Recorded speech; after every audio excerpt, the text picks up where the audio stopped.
Could your guilty pleasure of watching reality TV be affecting your brain health? Well, two journalists from the Washington Post conducted an investigation to find out. What's actually happening in our heads while we're watching The Bachelor? Is it good for us in some way? Is it bad for women? Is it bad for America? And if it is bad, why does it feel so good? We're in Indiana! We gotta pick these up. They don't tell you about this part of the journey.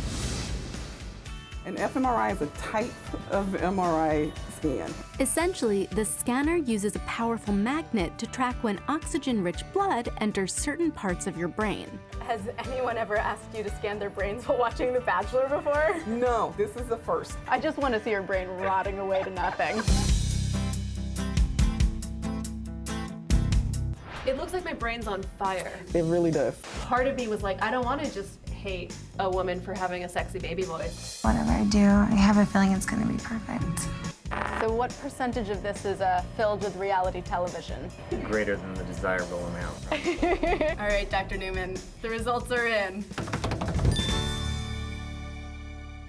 And join us now, our Washington Post pop culture journalist, Hannah Jewell, and science journalist, Anna Rothschild.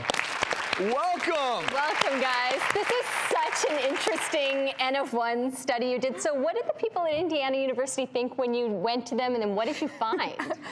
I think they were extremely surprised, but pretty excited, because it's a kind of cool way for them to talk about the science that they do in this way that's very accessible to anyone. However, they were very bemused and very happy to help us and laughing at us the whole time. And I, for one, learned a lot about my brain. I got to see what my brain looks like. I have a nice cerebellum, apparently. Yeah, very nice cerebellum. So it's good to know. So tell us about the parts of your brain that lit up with different parts of the show. Sure. So, essentially, when you do one of these scans, you need to have a baseline. So something that's not particularly activating your brain at all. So we showed clips of this past season's Bachelor, Ari, who Hannah is not very excited about. I was told we need to pick a clip from this show that won't make you feel anything. So it's like, I know just the thing. We'll get The Bachelor. I'm so sorry. He's not for me. I'm sure he's very lovely, but I felt myself feeling nothing whenever he was on screen. So I thought, this is my neutral experience. And in fact,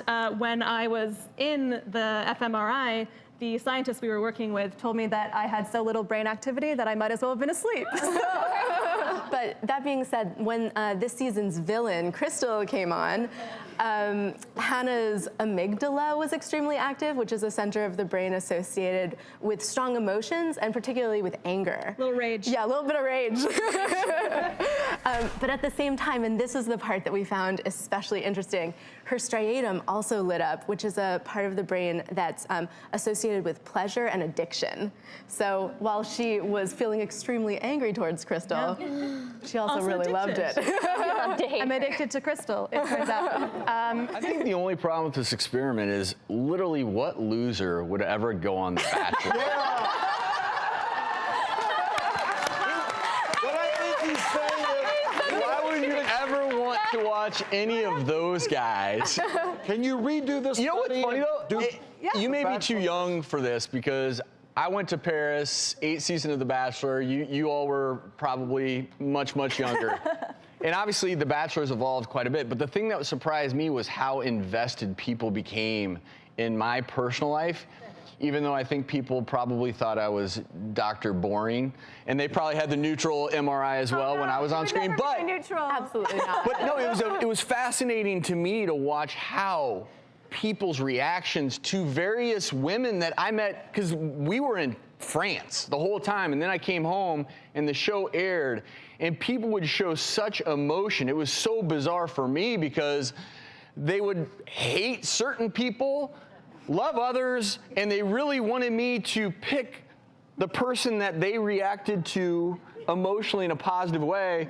What I am worried about, though, is this anger part. I know. Where it's, part of this was a study. People who watched bad behavior, they were more likely to do poorly on subsequent tests. Yeah, so that was a separate study where they looked at different, more aggressiveness kind of in different shows. That worries me. But the truth is, my experience was probably completely different than everyone else's, because I was just myself. I'm in Paris, I'm in Europe, having a good time, just being myself.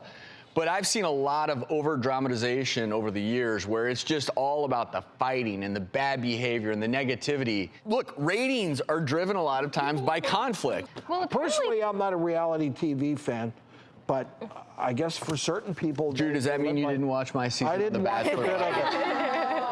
I can't. Let's have a bit. Let's find the old. Don't You know, binge it's not. watch. Back then, it was only DVDs. Let's go. Let's just go get them and watch. I'm in. Eat some Marathon. popcorn.